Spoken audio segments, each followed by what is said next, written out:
Paglista ng multo sa lumang bahay.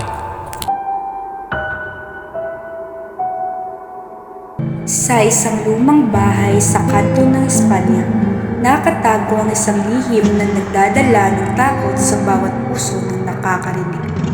Ang grupo ng mga kaibigan na siyang magtatangkang sumuong sa misteryo ng bahay ay handang harapin ang hindi may paliwanag na pangyayari.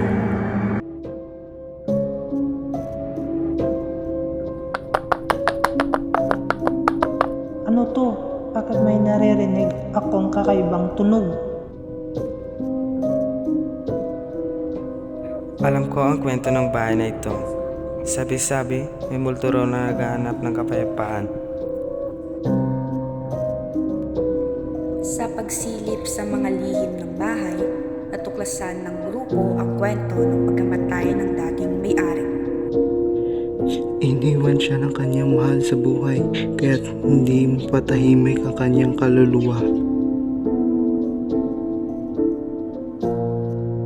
May alintuntunin sa pagsunod upang mapayapa ang kaluluwa ng namatay. Kailangan nating gawin ang ritual. Sa pagpapatupad ng ritual, unti-unti nang nawawala ang kakaibang takot na bumabalot sa bahay. Ang grupo ng mga kaibigan ay nagtagumpay sa pagpapalaya ng multo, at ang lumang bahay ay nagbalik sa katahimikan. Salamat sa pagtulong ninyo.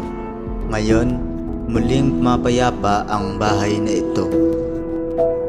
Sa pangkat ng mga kaibigan, natutunan nilang ang takot ay maaaring mapalitan ng pag-unawa at pagmamahalan.